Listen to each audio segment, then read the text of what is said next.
Il y a un sujet que je trouve sensible, et ça fait longtemps que j'ai envie de vous en parler, qui est pas vraiment lié au monde du high-tech, même si ça touche quand même au tech régulièrement.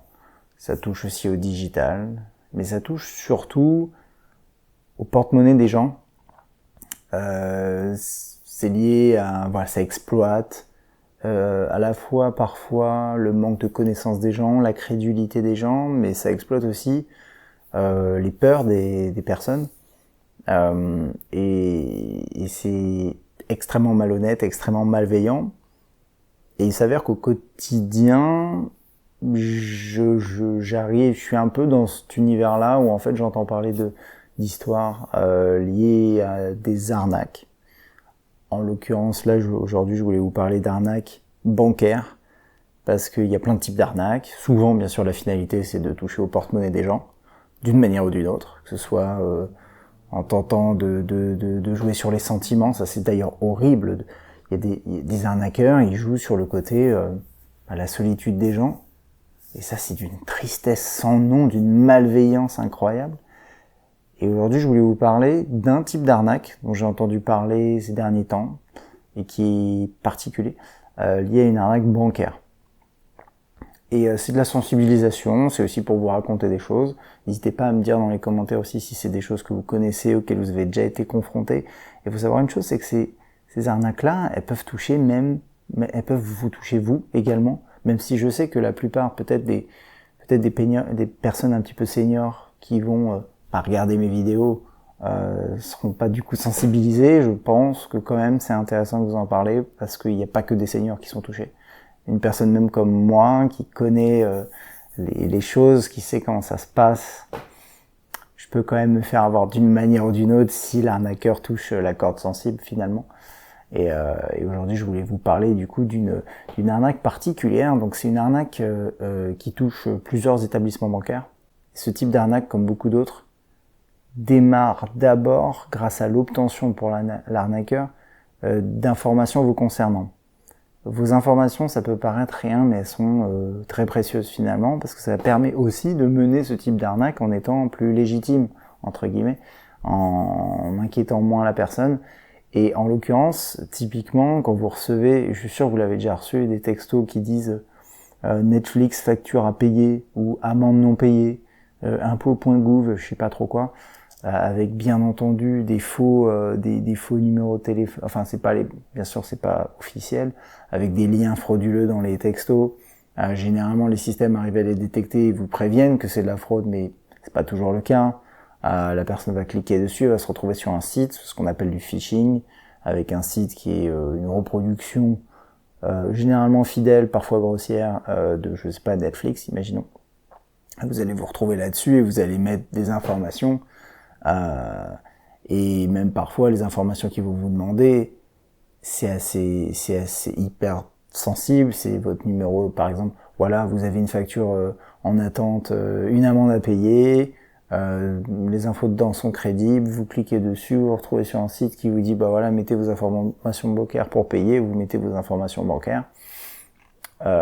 Déjà vous mettez vos données en ligne directement, ce qui est pas fou.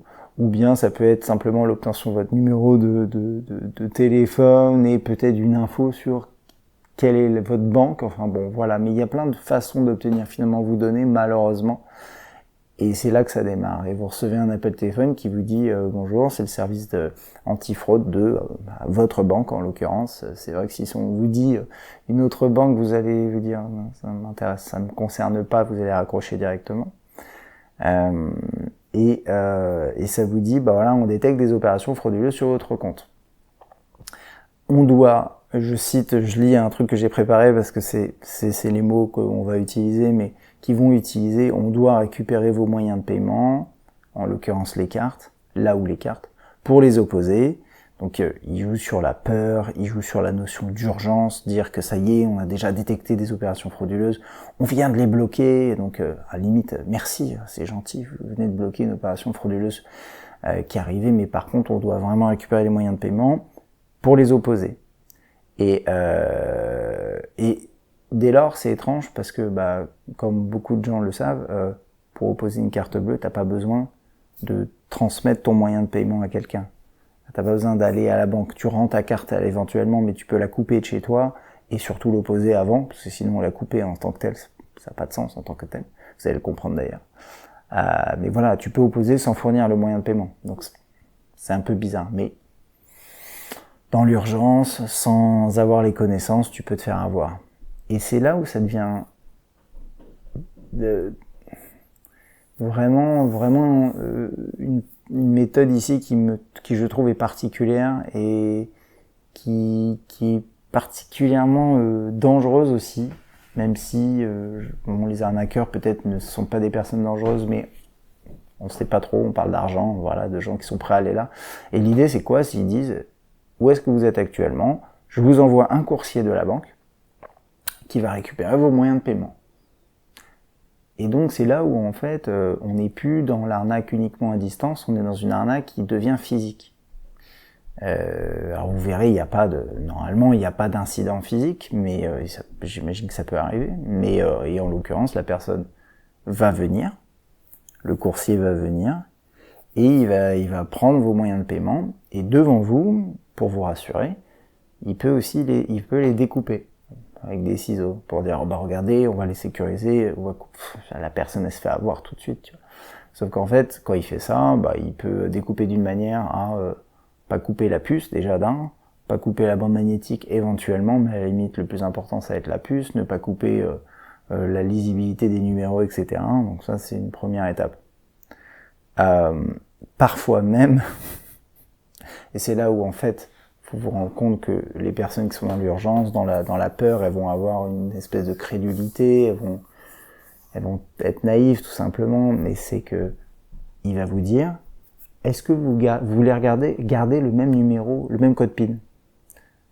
Oui, bien sûr, qui voudrait pas garder le même code PIN? Ah, d'accord. Dans ce cas-là, vous voyez, bah là j'ai une feuille officielle de la banque ou je sais pas trop quoi, une enveloppe machin, bah notez ici votre numéro de PIN et je ferai en sorte que vous récupérez le même PIN. Ça c'est intéressant parce que quand vous arrivez à ce niveau-là, c'est qu'il y a quand même un petit problème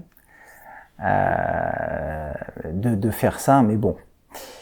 Et puis à partir de là, je pense que c'est le coursier qui agit parce qu'il faut aller vite, mais il aura différentes possibilités en fonction de comment les choses se sont passées. Déjà, il a un moyen de paiement qui a été en fait pas du tout opposé. Si vous avez du paiement sans contact, ça il va pouvoir le faire. Ça pose pas de problème, donc c'est des petits montants, mais ça reste quand même chiant. Il va pouvoir quand même tenter du paiement en ligne, mais attention, ça marche pas partout. Généralement il y a une clé de validation qui est reçue dans une application ou quoi que ce soit. Donc ça c'est bon, ça va dépendre bien sûr des plateformes e-commerce. Il y en a malheureusement où ça passe. Et puis surtout si vous avez transmis votre code PIN, il va pouvoir, et ils savent s'y prendre quand ils découpent la carte, ils découpent pas réellement, en fait, c'est en surface et ils peuvent limite faire en sorte qu'elle rentre sans problème dans le distributeur. Et puis après, ils ont le PIN. Voilà, ils font des retraits jusqu'à ce que la carte elle soit refusée. Et puis vous, en fait, le truc, c'est que vous faites rien parce que vous dites, c'est bon, il y avait une fraude, ma banque s'en est rendu compte et est en train de traiter le sujet. Donc, je suis rassuré. Alors que en fait vous êtes en train de vous faire plumer. Et c'est ça qui est vicieux, bien sûr. Et puis le fait d'avoir un contact physique avec une personne qui potentiellement est dangereuse est encore plus vicieux. Donc voilà, ça c'est intéressant. Donc je voulais vous en parler. Et parce que généralement, bien entendu, étant donné la situation, les gens se rendent compte qu'une fois qu'ils ont jeté un œil sur leur compte ou que la vraie banque les appelle en disant il y a un truc chelou. Un truc bizarre. Et encore potentiellement, je veux dire, vous avez le droit de retirer du liquide dans une banque, donc potentiellement ça va passer vraiment inaperçu et vous le verrez qu'au bout de quelques jours. Donc un peu spécial comme système et vraiment vicieux. Il y a une mouche. Et du coup, pour finir le sujet, ce serait de vous donner 2-3 tips. Et si vous en avez d'autres, faut absolument pas hésiter à m'en laisser dans les commentaires. Ça va être assez générique, vous verrez. Mais je pense que c'est important. En fait, la question c'est, ok, je vous ai raconté un processus qui est utilisé couramment. Et il y a plein de variantes de ça, malheureusement, et peut-être je reviendrai dessus à un moment si ça vous intéresse, à voir. Mais les tips que je peux vous donner, c'est bien entendu la première étape, je vous en ai parlé, obtention de la donnée. Méfiez-vous des SMS, mails que vous, j'ai écrit potentiellement frauduleux. Bon bah, si vous avez cliqué sur rien, c'est que vous n'avez pas eu le temps de détecter que c'était frauduleux. Mais voilà, je vous le dis, quand vous recevez un texto qui vous dit votre commande est en retard ou bien vous avez une facture impayée, peut-être que ça tombe à un moment parfait, malheureusement, où en effet, vous avez peut-être l'impression que vous avez oublié de payer un truc, ou bien que vous avez une commande en attente parce que ça vous dit que votre commande va arriver, cliquez ici pour avoir des infos, enfin j'en sais trop rien. Challengez quand même regardez l'URL du lien, regardez le numéro, bon, ce genre de choses. Vous allez pas recevoir un mail de Netflix qui vient d'un 07 avec un lien net.flixm.fr.st / bon bref, ça n'existe pas ça. Donc voilà, ça c'est le premier point. Faut savoir quand même, alors je sais pas pour iOS comment ça se passe, je crois qu'il y a quand même une petite détection en amont, mais pas tant que ça. Moi en tout cas, sur mon Galaxy S21, donc sous Android, et je sais que sous d'autres produits sous Android c'est le cas, mais n'hésitez pas à me le remonter parce que c'est un système plutôt côté Google. Vous allez avoir de la détection en amont des messages potentiellement frauduleux et des appels potentiellement frauduleux. Et ça c'est hyper intéressant n'empêche, parce que moi je me rends compte que j'ai régulièrement ce genre de choses, et que si je vais dans ma liste de textos frauduleux reçus, mais j'ai que ça. D'ailleurs, je peux m'éclater rapidement à ouvrir ma liste. Donc quand vous ouvrez vos textos, après vous pouvez accéder, hop, spam et conversations bloquées. Donc bon bah voilà, il y en a plein. C'est quoi ça? Je vous donne des exemples, je pense que c'est intéressant aussi pour vous, et puis en vrai c'est un peu rigolo. Bonjour, c'est le livreur. Votre colis ne rentre pas dans la boîte aux lettres. Merci de choisir un nouveau créneau sur ma-nouvelleconsigne.com/suivi. Alors je vous ai donné une URL. Allez pas sur cette URL, ok? Mais tu dis, d'accord, c'est un 07, ça c'est crédible pour un livreur. Mais c'est quoi cette URL? Je connais pas, j'ai pas de colis en cours. Le problème des colis en cours, c'est que les gens commandent de plus en plus. Donc il y a les chances de tomber sur un moment où vous avez besoin de ça. Bon après ça c'est quoi? Qu'est-ce que j'ai d'autre? J'ai des répondeurs frauduleux parce que j'ai que ça, des gens qui m'appellent pour... Moi franchement j'en ai beaucoup trop. Encore un autre, classique. Coucou papa, mon téléphone est cassé, voici mon nouveau numéro. Peux-tu m'envoyer un message via WhatsApp avec un lien chelou? Et j'ai pas cliqué dessus bien entendu parce que mon téléphone a dit de base. Heureusement, mes enfants n'ont pas l'âge d'avoir des textes, des numérotés. Alors après ça, c'est une autre fraude classique. Et je préfère vous les donner parce que je pense que c'est intéressant. N'hésitez pas à en parler à vos parents, vos grands-parents. Amélie. Donc Amélie, là, on est sur un truc officiel, on est sur de la santé, des remboursements de santé. C'est important, c'est sensible et ça impacte les gens. Amélie, pour conserver vos garanties santé, il est impératif de mettre à jour les informations de votre carte vitale avant le X, donc il me donne une date, sur, je le dis pas, mais c'est en gros, il y a Amélie dans il y a Amélie dans l'URL, et ça, moi quand je la lis là, je rigole, quoi, et puis mon téléphone me l'a signalé, mais en vrai, moi, est-ce que mon père, par exemple, qui a 60 et des poussières, est-ce qu'il se ferait pas avoir? Peut-être que si. Et pourtant, je lui en parle. Qu'est-ce que j'ai d'autre pour finir? Alors ça, je connaissais pas. Mais je suis pas sûr que ce soit non. J'ai un mail, un spam de Basic Fit. Est-ce que c'est un vrai ou pas? Je ne sais pas. Et il me propose une offre incroyable avec un lien qui a l'air en vrai chelou. En fait, pour info, généralement, quand déjà dans l'URL, ça n'utilise pas le domaine en tant que tel de la plateforme, le vrai domaine. Et souvent, ils mettent le nom de la marque dans un sous-domaine. Par exemple, ici, je ne vais pas vous citer le domaine principal, mais ils ont mis basicfit.quelquechose.fr. Je veux bien, peut-être que BasicFit ici utilise un service tiers avec un domaine chelou pour envoyer ses textos, pour faire ses campagnes. Déjà, c'est un mauvais move, rien que moi, là, c'est arrivé en bloqué, mais à mon avis, c'est un faux truc. Mais ils utilisent, voilà, c'est assez rigolo. Bon, allez, un tout dernier. Cette fois, c'est bonsoir maman. pour le même coût que WhatsApp, là, vous savez. Et puis, allez, un dernier, ça c'est bien aussi. Service public, donc pareil, service public, 2 points. Vous pouvez désormais effectuer une nouvelle demande d'indemnité carburant d'un montant de 100 € sur blablabla. C'est pareil, tous ces trucs-là, ça permet d'obtenir de la data, et après, voilà, et pareil, j'en ai un sur une amende, ça vous connaissez, je pense. Amende Gouv, dernier appel avant majoration de votre amende forfaitaire, référence du dossier, un numéro random dont tout le monde se fout. Consultez votre dossier d'infraction, puis tu dis, merde, qu'est-ce que j'ai fait encore? Via, et puis voilà, pareil. Ils utilisent le mot-clé Gouv, qu'ils mettent dans un sous-domaine ou dans un domaine, qui doit être normalement un peu contrôlé, mais pas tant que ça. Ils mettent Antai, là, A-N-T-A-I, dans le sous-domaine. Enfin bref, des trucs qu'on a l'habitude de voir. Il y en a plein, je pourrais vous lister ça pendant des heures, c'est pas passionnant, mais ils y vont à balle. Donc bref, comme je vous ai dit, si vous êtes sous Android, généralement c'est un peu détecté, mais si c'est pas détecté, quand même faites gaffe. Ils utilisent beaucoup le texto. Et en réalité, je vais vous dire un truc, moi aujourd'hui, il y a personne qui m'envoie de texto, à part les arnaques. Donc utilisez WhatsApp, et encore il y a des arnaques sur WhatsApp, etc. Mais bref.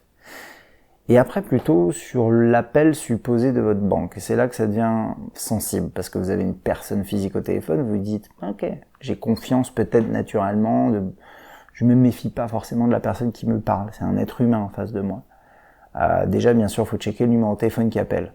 Objectivement, si votre banque, j'en sais rien, je vais pas citer de nom de banque, parce que ça serait problématique, mais si votre banque, et que c'est la vôtre, vous appelle sur un 07, un 06, ça m'étonnerait que votre conseiller bancaire ait décidé de vous appeler avec un numéro de portable, hein, voilà, ça c'est quand même la base.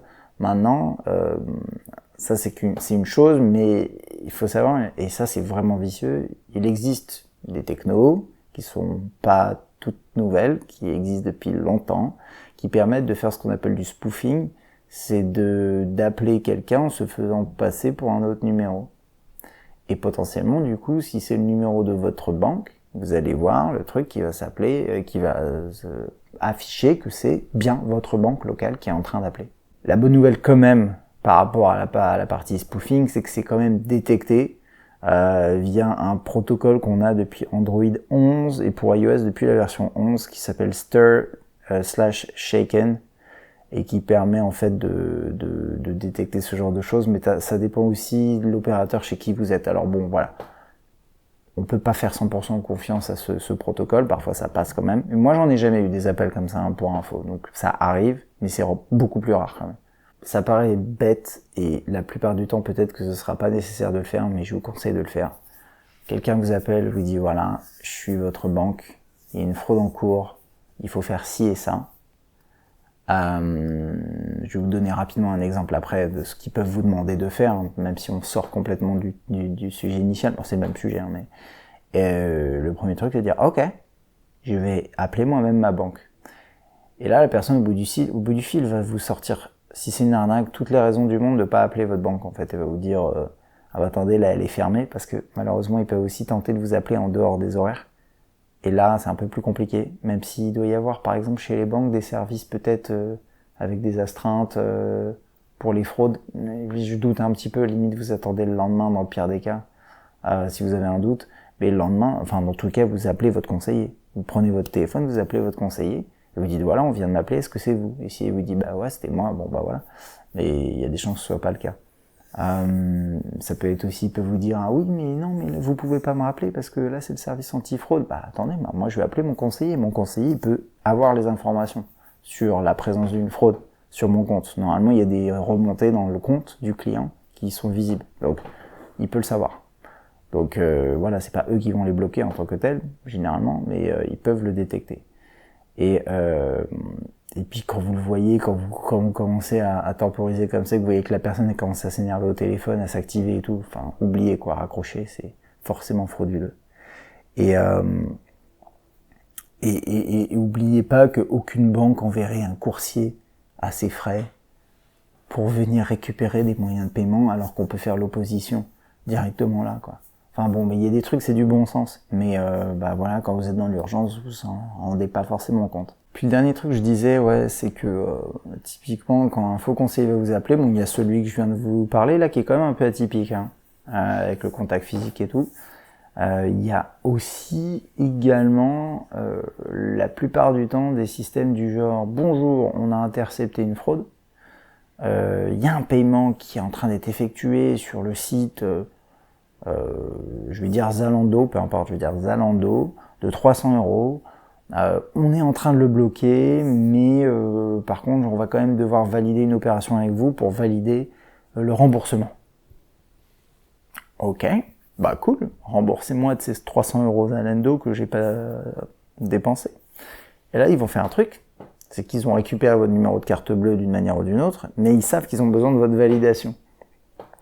Et ils vont vous envoyer un paiement de 300 € sur Zalando à travers votre carte. Et vous allez la recevoir sur votre téléphone, par exemple, via votre application classique. Donc il y a toujours une app pour valider ce genre de choses. Et là, vous allez voir Zalando 300 €. Les infos correspondent. Sauf que sur le coup, peut-être dans le rush, vous n'allez pas vous rendre compte que c'est un paiement et que c'est pas un remboursement. De toute façon, un remboursement, c'est pas effectué comme ça. C'est votre banque qui va vous faire directement le virement, etc. Enfin, il n'y a pas de validation de cette façon-là pour un remboursement, sauf erreur de ma part. Mais ça marche très bien aussi. Donc voilà, d'une manière générale, s'ils vous demandent de valider une opération via votre téléphone, c'est probablement louche. Bref, voilà. Je pourrais en parler longtemps parce que c'est un truc qui me touche parce que c'est dégueulasse. Je trouve ça dégueulasse de toucher à l'argent des gens. On est quand même dans une conjoncture économique qui est pas extrêmement favorable. Les gens ont besoin de leur argent. Alors les gens consomment aussi beaucoup, mais voilà, ces personnes-là qui abusent de cette crédulité, de ce manque de connaissances, de cette peur. Il y a des gens, ils ont une peur bleue du digital, du web. Quand on leur parle d'achat sur le web, ils disent non, mais il y a des arnaques, il y a des fraudes, tu veux me faire voler mon numéro de carte bleue. Et le truc, c'est que ça arrive, mais pas forcément en ayant laissé votre numéro de carte bleue sur Amazon, par exemple. Non, ça arrivera parce que vous aurez appuyé sur un lien dans un texto pour soi-disant payer une amende, quoi. Et vous l'aurez fait, et puis quelques mois plus tard, ça va s'enclencher, vous aurez jamais fait le lien. Enfin, bref. Ouais, il y a un côté vraiment dégueulasse, et voilà, c'est pour ça que je voulais vous en parler. Je parle doucement parce qu'on est le soir. Ça fait une vidéo un petit peu ASMR. J'espère que vous allez bien. Et pour info, petit aparté sur mon projet Hoodie, marque de vêtements. C'est pas arrêté, bien entendu, c'est toujours en cours. Et là, j'ai reçu, en fait, il y a 2 semaines et demie, le premier prototype. Et je suis plutôt content, il y a des retours que je suis en train de faire, je travaille avec ma styliste pour faire des retours, donc je vous montre rien pour l'instant. Je vous montrerai les choses que quand elles seront vraiment abouties et que j'aurai envie de vous les montrer parce que je serai fier de ce que j'ai. Pour l'instant, je suis content, je suis pas encore fier, donc ça va venir bientôt. Ça prend son temps, je préfère faire les choses bien et prendre le temps, mais on en reparlera plus tard. Allez, à plus, ciao.